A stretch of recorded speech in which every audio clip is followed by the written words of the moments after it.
Hello friends, मैं हूं प्रणव शर्मा और मैं यहाँ पे हूँ आज आप लोगों को मैथमेटिक्स पढ़ाने के लिए। जी हाँ, आज हम लोग क्लास 11 की मैथमेटिक्स पढ़ेंगे। लेकिन क्लास 11 की मैथमेटिक्स स्टार्ट करने से पहले हम सब कुछ ज़रूरी टर्म्स सीख लें। दोस्तों, अगर आपने ये टर्म्स नहीं सीखे तो आपको 11th क्लास की मैथमेटिक्स करने में डिफिकल्टी होगी।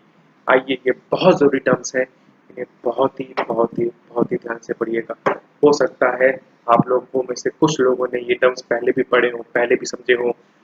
कोई नहीं, आप लोगों के रिवाइज हो जाएंगे और जिन लोगों ने पहले नहीं पढ़े वो अभी तो पढ़ ही लेंगे। आइए दोस्तों, बताइए ये क्या है। 1 2 3 4 नंबर्स हैं। 5 6 7 8 9 10 100 1000 ये मेरे क्या है up to infinity.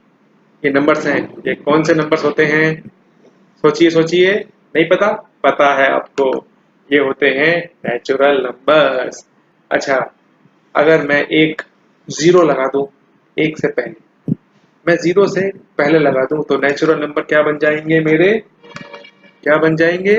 Correct, whole number. थे ना बड़े इंपॉर्टेंट टर्म्स, लेकिन कितने आसान है, सबने पढ़े हैं। एक और चीज आप लोगों ने पढ़ी होगी, इंटीजर्स।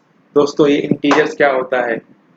इंटीजर्स वो नंबर होते हैं जो नेगेटिव टू पॉजिटिव चलते हैं। जो नेगेटिव टू पॉजिटिव चलते हैं, जैसे कि -4 -3 -2 3 2 1। स्लाइड में थोड़ी सी गड़बड़ी हो गई। -3 के बाद -2 आना चाहिए, उसके लिए I am sorry.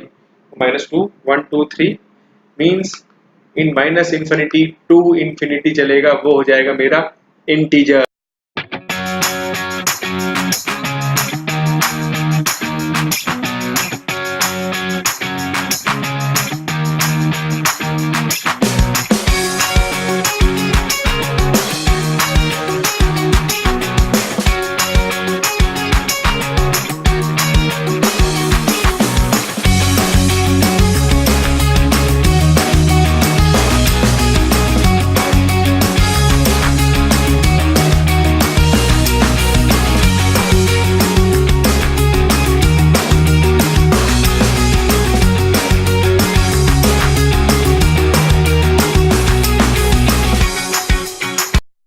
What are sets?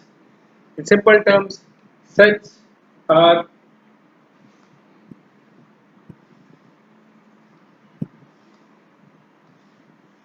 collection.